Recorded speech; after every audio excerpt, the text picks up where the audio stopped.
What is up, YouTube? It is true, and today we've got something special, an Infernity Beetle deck profile. So I've been playing Infernities for a long time. I actually topped, I don't know, Orlando Regionals out of like 338 people. I got ninth. That was, it was a format when Marmails were like the best deck, but they had just gotten hit. So like Dragoons was at 1, and Firefist were really good, and Dino Rabbit was still good, even though Rabbit was at 2. So it was like Macro Rabbit. That whole format. I was playing this a deck pretty. It was the Beetle build. It was pretty similar to this, maybe a bit different. Um, and you know, I've just been playing this deck for a long time. I've been like out of the game for a while, like about a year, and I'm just getting back into it now. So I entered my locals with this. I did okay. I ended up 3-2. So I'll be tweaking this deck a little bit. I think Infernities kind of stand a chance this format. It really does suck that Archfiend is at 1, as well as Barrier. Barrier's not that big of a deal, but Archfiend at 1, that's it's pretty messed up. So we're just gonna get right into it. So starting out with the monsters, we got 3 Dark Grepher. Grepher is really good because he can basically put 2 cards in the graveyard while Armageddon only puts 1, and that can set up some strong plays with like Zero Max and stuff. This guy's really good, just like first turn, you know, discard Necromancer, send Beetle, or like Archfiend or whatever. And if you do have too many monsters, he'll just help you get rid of them. So that's why I like 3 Dark Grepher and then just 1 Armageddon Knight. You've got 3 Rotos to search them out now, which is pretty good. So you have access to these guys pretty easily, and that makes this deck work basically. So 1 Archfiend Harris. I never really liked this card, but now that Archfiend is at 1, I find it like more required because it's really difficult to get access to Archfiend in the first place since you only have 1. And like if you draw this with a Grepher or something like that, then you know you got your Stygian plays and all that. So I don't really like this card, but at the same time, I think it's kind of more necessary now that Archfiend's at 1, and it's actually been pretty good. But it does suck if you open this and Archfiend, because the only thing that's can search is Archfiend, so pretty bad there. It's an okay card overall. 1 Stygian Street Patrol. The Beetle build has always only played 1. It was only the Exceed build that played 2. I mean, some people would play 2 in the Beetle build, but it was never really good. It basically just summons Necromancer and Archfiend combos and all that. So just the 1 lonely Infernity Archfiend, obviously. 3 Necromancers. Like switching between 2 and 3 is something I've been doing a lot. In the Beetle build, 2 is just fine. It's just that you get Greffers a lot, and you'd rather ditch something like a Necromancer with a Greffer rather than like another Greffer, because just having this on your field, like after Zero Max and everything, you can just keep bringing things back and keep plussing. So it's better to just, it's kind of better to have 3, just because with 3 Rhoda and 3 Greffers, you have access to them a lot, and it's better. Like it's just good. That's basically all I can say. I'd consider cutting it down to 2, but so far 3's been working out. Like you could get away with 2 easier when Archfiend was at 3 because you'd have other stuff. Like you'd have other plays, and it wasn't as bad. It just like wasn't. You wouldn't clog as much, I guess, with Infernities since you played, since there's less Infernities. Okay, so 3 Beetles, of course. Tribute 1, Summon 2. It's great for going into 8-star synchros. It's basically what this deck does, what the deck is good at. 1 Regeki. I've kind of been back and forth about this card. I mean, it's Regeki, so obviously it's good. For now it's in there. 1 Foolish Burial. The 1 Foolish, it's fine at 1. Of course, it's very good. No reason not to play it. And then your 3 Rhoda, Reinforcement of the Army. It's great that this card is at 3. Sometimes I'll end up siding at 1 as well as a Greffer if I have like important side deck cards that I need to go into. It's pretty easy. It's pretty easy side out, and it's, you know, just really strong in the main deck. 2 MSTs. You don't really need 3 in this format because there's a lot of decks that don't play any back row at all. But I still like 2. I side deck the 3rd one, and you know I've tested out a lot. 2 has been a great number for me, and I'll probably stick with that for a while. So 3 Zero Max, very important part of the deck. It's basically how this deck functions. First turn, you just, you know, Greffer, discard anything, send Beetle, Zero Max, Beetle for 2 Beetles, Synchro 6, 8, and then you got like Void Ogre Dragon mostly, or something like that, and then you just like play a control game with Void Ogre Dragon, stuff like Start a Spark, and just back rows, Break Barrier, you know, Mirror Force, whatever else. So 3 Zero Max, very good. It's never been dead for me, really. Like the 3 doesn't even clog. It's always good. You always want to see this card basically. And then 2 Mass Change 2. So kind of an odd card to play in the main deck, but it has been pretty good. especially against Necroz and stuff like that. It's a card that I side deck out a lot, but it's good. It's good when like in certain matchups. And the fact that you get a discard one can actually be pretty cool because sometimes you can set up plays with like discarding Archfiend and then Necromancer, like you summon Necromancer and then you discard Archfiend and then you like zero max them back, and then you have like Archfiend, Necromancer, Dark Law, as well as like Barrier and everything. So one Book of Moon.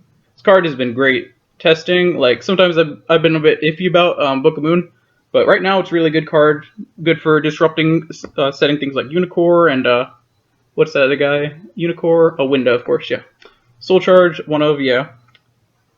Instant Fusion. I'm only playing one Instant Fusion, and the reason is since this is like the Synchro build, you have a lot of like your extra deck is super tight. You gotta have Synchros, Exceeds, and Fusions, especially Dark Law too. So there's so much. There's just no room for like more than one Norden.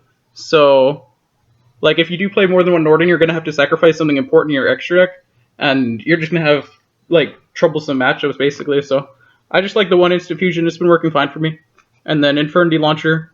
Instant Fusion's always been good in the Beetle build because if you just draw Beetle, you can just go Beetle, set everything, Beetle for 2 Beetles, and then Instant Fusion and Synchro that way. So it's pretty good that way.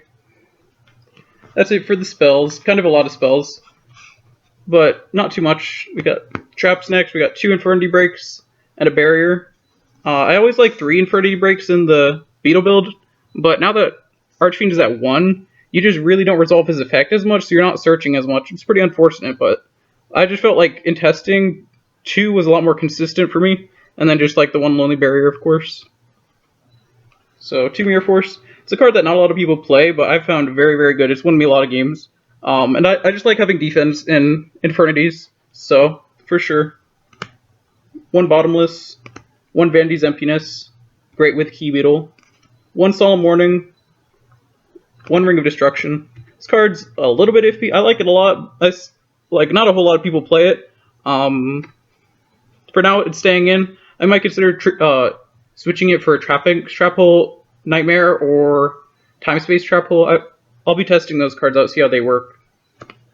Dimensional Prison, kind of a weird card. Like nobody plays this, but it's helped me out. Maybe I'll consider taking it out, but honestly, I like it a lot. So, lastly, we got our 1 Compulse that finishes off the deck, 40 cards, and we'll get into the extra deck next.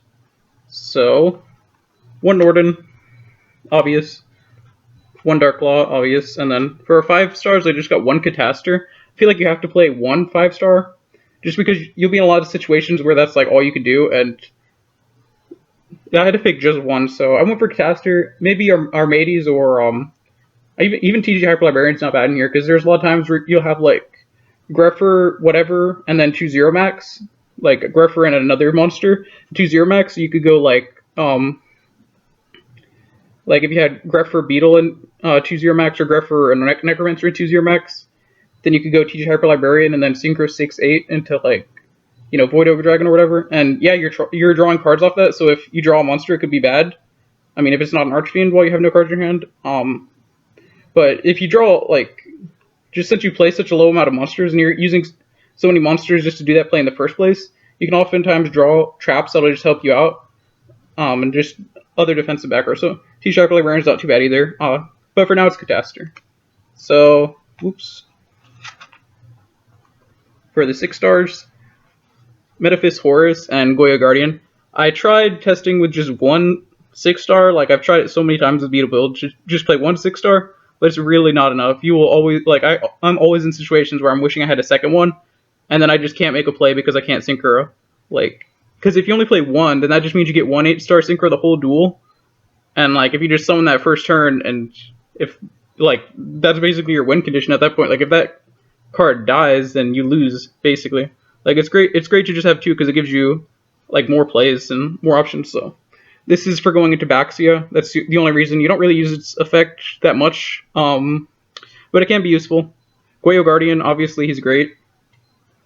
So for the 8-star Synchros, we've got Void Ogre Dragon, Baxia, Stardust Spark Dragon, and Crimson Blader.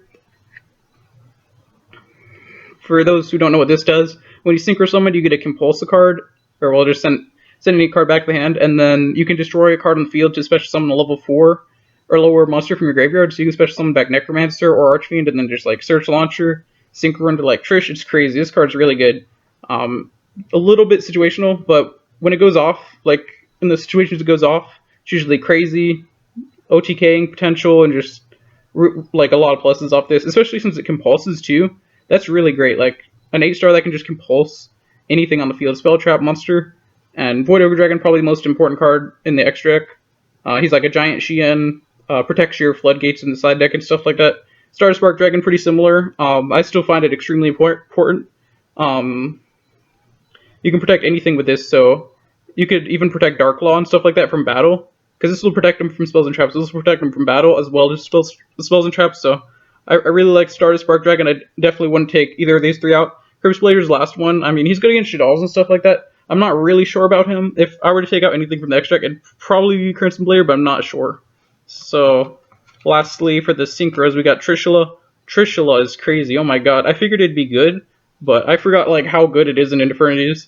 I summoned this so many times in at locals and like in the tournament, and every time I summoned it, it was like I won because it was just so good.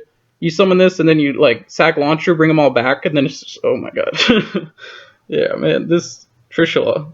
I summoned it like so much because I always played Mistworm, but I never summoned Mistworm that much. Like this card I'm summoning all the time because it rips card out of their hand and their graveyard and everything, so it's just so good. I'm so glad it's back. And so for our Exceeds, I don't play that many Exceeds right now, but I might bump it up a little bit. Levier the Sea Dragon, you gotta play him in case your Archfiend gets banished or whatever. Just you just overlay with Necromancers. You can bring back Stygian and stuff like that. Pretty helpful. One Castell, very helpful, obviously.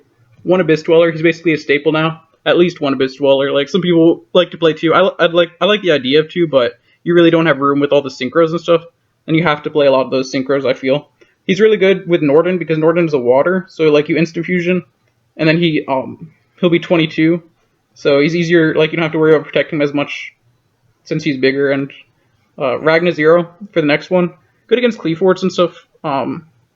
I guess it can be okay against BA, like, they might not want to use Dante's effect to boost him up, because then you can pop him and draw a card, so. So far, like, I'm still testing this card, I like it, so I'll probably keep it in here for now.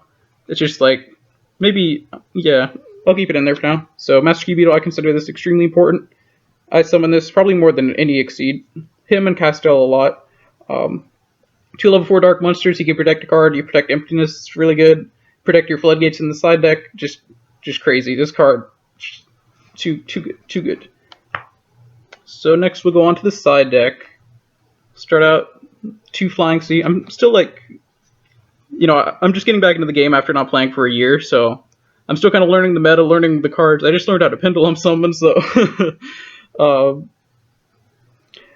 this side deck might need a little bit of work, but so far this is what I'm working with. There's some cards like Mistake, which if I had it, I would play it because it's really good, but I don't really want to spend $20 on a side deck card, or however much it is. So 2 Flying Sea, it's really good against Soteller Knights, and it can be good against things like Burning Abyss, really any deck that exceeds a lot, like Harpies, Madolche, like random rogue decks.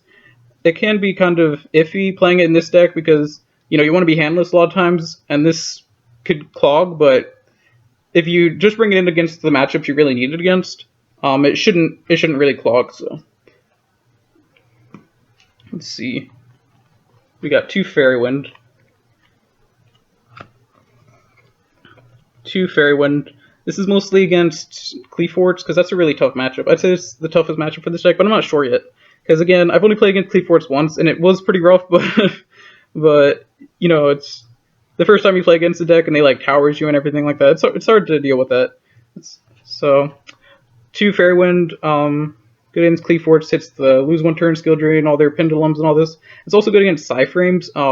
There's a good amount of people at my locals playing Psyframes, so you pop that annoying trap, their field spell, they play lose 1 turn as well, so very good against that. If it's flipped at a good time, and even some random rogue decks it's good against.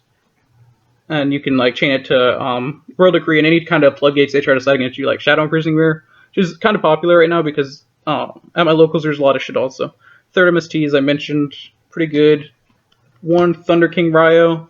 Yeah, there's a lot of decks this format that add cards from their deck to their hand, other than drawing them. So this card's really good. I side him in.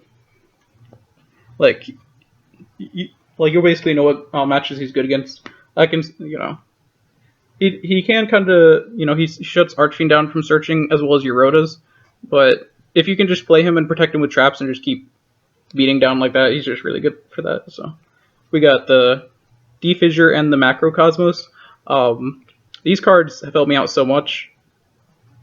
You can protect him with like Stardust Spark and Key Beetle, Shadowls, Necros, Burning Abyss, like anything I side this against, if I draw it, I usually win, so very good with that. Light Imprisoning Mirror, I just threw these in, not knowing like much about the format, but I heard that these were like kind of good, and I tested them, and they were actually really good. In the tournament, they came in handy, winning me the match against Cosmos, and they're also good against Stellar Knights, I guess. There's probably a few other light decks. Like there's a lot of clowns going around, so it would probably work against that as well. And the last bit of the extra deck might, this is the kind of like iffy part, I guess you could say. So one D-Prison, I just like having the extra defense, like in certain matchups. D-Prison's good. Chalice, most sleeper things like Unicorn can be annoying, and what's called Winda, so in certain matchups, Forbidden Chalice, and lastly, 3 Banisher of the Radiance.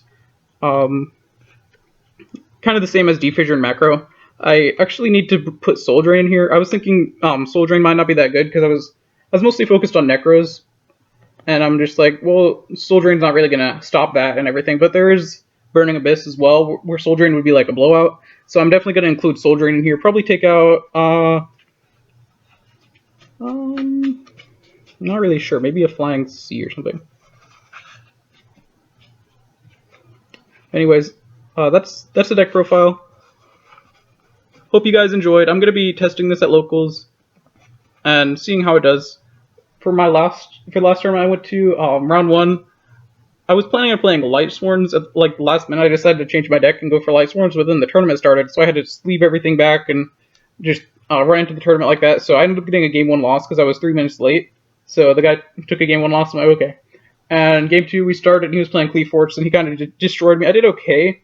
I summoned, I got my A-star synchros out, but he just had that one where it bounces them, like when you tribute it, and then he had the one where, like, after you tribute, you get a draw card at the end phase. So I had, like, well-timed MSTs and D-Prison and stuff like that to slow him down, but since we just played that one game, I wasn't able to win, and, that was fine. Round 2, I played against Ritual Beast, and he ended up drawing really bad game 1, but so did I. I had, like, Archfiend, Eris, and Necromancer. That was like it for like 7 turns. We were going back and forth, back and forth.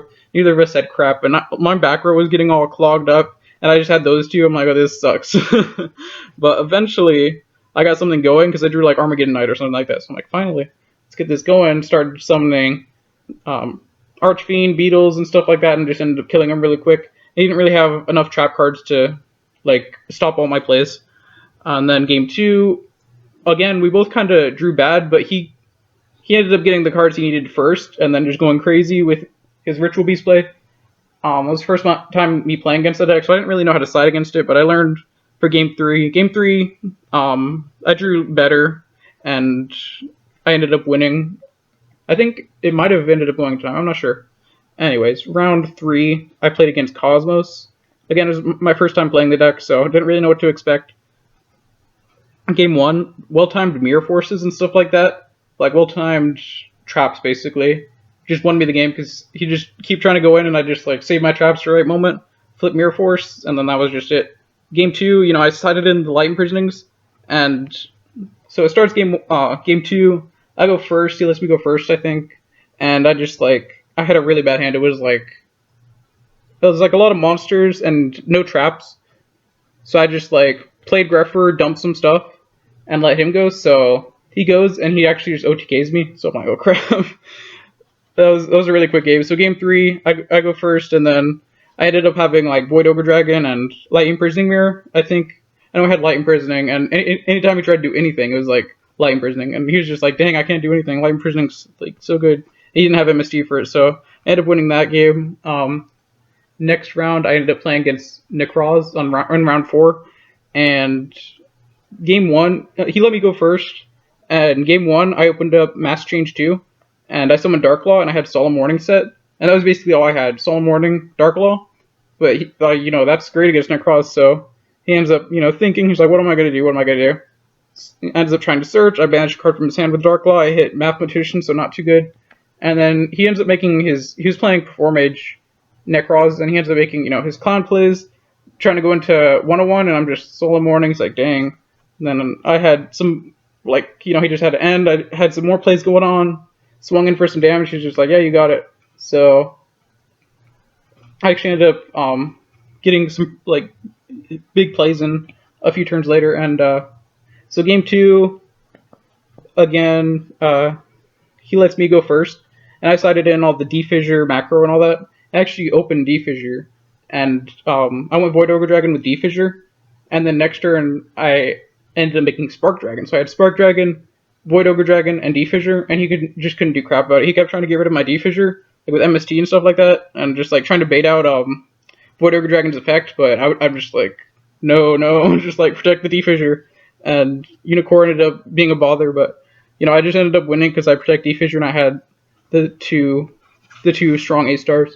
So ended up 2-0ing Necroz, and I went into round 5, the last round of the tournament, and I played against Psyframe. That was my first time playing against Psyframe. So game 1, he won, and it took a while. It was a long game. I drew kind of slow, and that deck's kind of rough to play against, and my defensive traps really weren't helping at all. So game 2, I sided in things like Thunder King and stuff like that, and we were just going back and forth for a while, and we ended up going into time. But I ended up winning because I had more life points, so I won in time. So we're going in game 3 into time. So 3 turns. In 3 turns, no damage was done. Every time I summon, attack, he'd have beta or whatever, negate, destroy, summon those things that get banished at the end phase every single time. And then he opened up with that trap where you can banish a face-up card. You can discard a sidekick or whatever and banish a face-up card face down. He had that. He opened with that. So anytime I tried to do anything, he was able to just banish once per turn on either player's turn. So he's able to keep both of our resources low, so I wasn't able to do damage. And 3 turns went by, we were both at 8,000. So we were just going back and forth until one of us could finally do damage. He tries synchroing. I stopped that. Had defensive traps and everything like that, and just summon attack, and he had everything. I had everything, and then by the end, the only traps I had, the only spells and traps I had, well, just spells, soul charge, instant fusion, and zero max, and everything was banished face down because he had that trap that's so annoying. And yeah, I couldn't really do anything because I can't activate instant fusion or soul charge because first blood, that would just be auto lose. So he ended up winning that game in time. It was tough. That deck definitely is good in time. That was my first time playing against it. The only thing I could have probably done differently is been more conservative with Thunder King, because I ended up summoning Thunder King. This was game 2, summoning Thunder King and attacking, and he was able to kill it with his guy. But if I had just left it on the field and not attacked with it, that would have been a lot better. Again, it was my first time playing the deck, so I was still learning about it. That's pretty much it. As far as changes, I do need an Exton Knight. If I had an Exton Knight, I would switch out the Crimson Blader for it, most likely. It's the only thing I can really take out. Other optional extra deck cards you can play. Some people like Belize. It's okay. It's just that it doesn't really do much. It sits there and it's a wall that's hard to get rid of, and it can also run over stuff. But they'll find some way to get rid of it, and you're not really advancing your game state. I'd say you're just sitting on an annoying card. Scrap Dragon, it's an 8-star. Maybe played back in the day, but it hasn't been played in a while. People still like it though.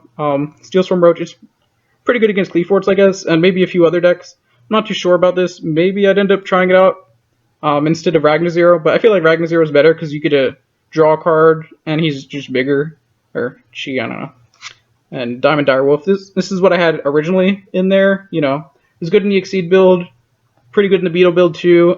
Just spot removal, and then oftentimes you end up going to this just to pop something and bring back Necromancer or Launcher, whatever. So just like pluses, and you can just get rid of problematic cards. I would like to play this. It's just like room is an issue. So that's the deck. I hope you all enjoyed. Subscribe if you want to see more, and I'll see you all next time. Peace.